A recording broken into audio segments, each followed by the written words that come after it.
নমস্কাৰ বন্ধু-বান্ধৱীসকল, আজি আপোনালোকৰ ওচৰলৈ লৈ আহিছোঁ মেৰিগোল্ড বিস্কুটৰ পৰা কিদৰে মই কেক বনালোঁ, ঘৰতে বনালোঁ।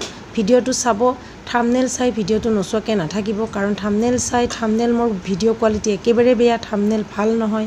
সেইবাবে ভিডিঅ'টো থাম্বনেল ভাল নহয় কাৰণে ভিডিঅ'টো নোচোৱাকৈ নাথাকিব। ভিডিঅ'টো শেষলৈ চাব বুলি আশা ৰাখিলোঁ। আহকচোন কেনেকৈ মেৰিগোল্ড বিস্কুটৰ পৰা কেক বনালোঁ চাওঁ আহক। এয়া দেখিছেনে, 13খন মই মেৰিগোল্ড বিস্কুট এইদৰে ভাঙি লৈছোঁ। আপোনালোকে বেছি ডাঙৰ বনাবলৈ হ'লে বেছিকৈ ল'ব পাৰে। মই 13খন লৈছিলোঁ কাৰণ ছোৱালী দুজনীক মই টিফিনত দিম বুলি ভাবি লৈছোঁ। ইয়াতে কোনো মই কণীও মানে এড কৰা নাই ইয়াতে। আৰু এইখিনি আটা লৈছোঁ আধা কাপ, এই সৰু কাপটোৰে আধা কাপ আটা লৈছোঁ, আৰু এয়া আধা কাপ চেনি। আৰু এইখিনি মই মিক্সিত পেষ্ট কৰি ল'লোঁ, মেৰিগোল্ড বিস্কুটখিনি গুড়ি কৰি ল'লোঁ, লৈ আটাখিনিৰ ওপৰত দি দিলোঁ। তাৰপিছত আপোনালোকে এনেদৰে কৰিবচোন। তাৰপিছত এয়া চেনিখিনি গুড়ি কৰি ল'লোঁ, আধা কাপৰ অলপ বেছি আছিলে, সৰু কাপটোৰে আধা কাপৰ বেছি। এইখিনি চেনি ইয়াতে মই দি দিলোঁ। আৰু এইটো হৈছে বেকিং পাউডাৰ মই আধা চামুচ দিছোঁ, পূৰা এচামুচ দিয়া নাই, আধা চামুচ দিছোঁ, যিহেতু মোৰ কেকটো সৰুকৈ বনাম। আৰু এইখিনি গোটেইখিনি মই হাতেৰে মিক্স কৰি লৈছোঁ। আপোনালোকে যেনেদৰে সুবিধা তেনেকৈ মিক্স কৰি ল'ব পাৰে। এয়া গাখীৰ এই কাপটোৰে মই লৈছোঁ, গাখীৰ আৰু লাগিলে মই লৈ ল'ম। বৰ্তমান এয়া 1 কাপৰ অলপ কম গাখীৰ লৈছোঁ। এইখিনি মই ধুনীয়াকৈ হাতেৰে মিক্স কৰি লৈছোঁ।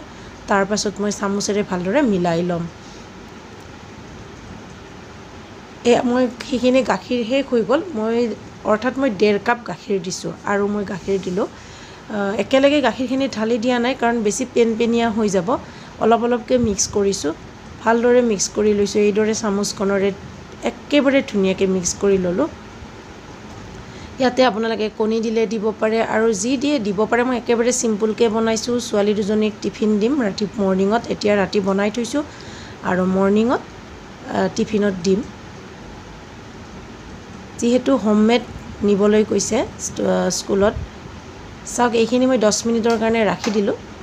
আহকচোন এতিয়া গেছটো জ্বলাই ল'লোঁ। ইয়াতে মই কুকাৰটো পাতি দিলোঁ, আৰু কুকাৰৰ ওপৰত এটা মোৰ ৰিং আছিলে, এইটো মই দি দিছোঁ। 10 মিনিট পিছত এইখিনি চাওক, ইমান ধুনীয়া হৈছে, দেখিছেনে? অকণমান ফুলি আহিছে। আৰু এইটো মই পাত্ৰটোত মই ঘি লগাই লৈছোঁ, টিফিন বাতিটোত ঘি লগাই লৈছোঁ। আপোনালোকে ৰিফাইন লগাই, তেল লগাই ল'ব পাৰে। মই ঘি অলপ লগাই লৈছোঁ, যিহেতু মানে যাতে কেকটো লাগি নধৰে। আৰু ইয়াতে প্ৰায় 2 চামুচ ৰিফাইন তেল দি লৈছোঁ, যিহেতু আধা কাপ আটা দিছিলোঁ, কোমল হ'বৰ বাবে ৰিফাইন তেল দি দিছোঁ। এইখিনি ভালদৰে মিক্স কৰি ল'ম। পুনৰ এবাৰ ভালদৰে মিক্স কৰি লৈছোঁ। দেখিছেনে ইমান ধুনীয়া হৈছে নহয়? আপোনালোকে ভিডিঅ'টো চাব প্লিজ, আৰু যদি ভাল পায় ভিডিঅ'টো লাইক কৰিব, কমেণ্ট কৰিব, আৰু ছাবস্ক্ৰাইব কৰিব চেনেলটো। ওচৰত থকা বেল আইকনটো ক্লিক কৰি দিব, আপুনি মোৰ চেনেলৰ সকলো ন'টিফিকেশ্যন পাই থাকিব। দেখিছেনে মোৰ হৈ গ'ল। পেষ্টখিনি এনেকুৱা হ'ব লাগিব। আৰু এতিয়া চাওক, এইটো পজিশ্যনত পাত্ৰটোত মই ঢালি দিলোঁ। এনেকুৱা হ'ব লাগিব কেক বনাবলৈ হ'লে। তাৰপিছত কুকাৰত এয়া টিফিন বাতিটো বহুৱাই দিলোঁ, কুকাৰৰ ভিতৰত বহুৱাই দিলোঁ।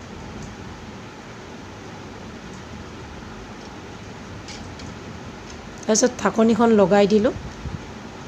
ঢাকনিখনৰ হুইচেলটো খুলি থৈছোঁ, মানে ভাপটো যাবৰ বাবে।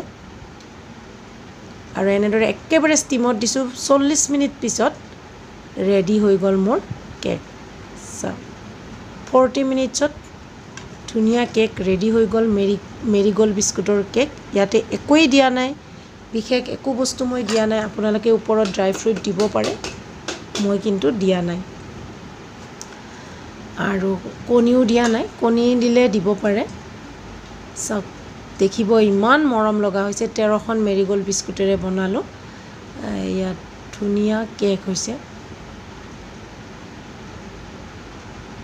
এতিয়া আপোনালোকক কাটি দেখুৱাই দিছোঁ। চাওক, একেবাৰে ছফ্ট, ঘৰত বনোৱা কেক, হোমমেড কেক।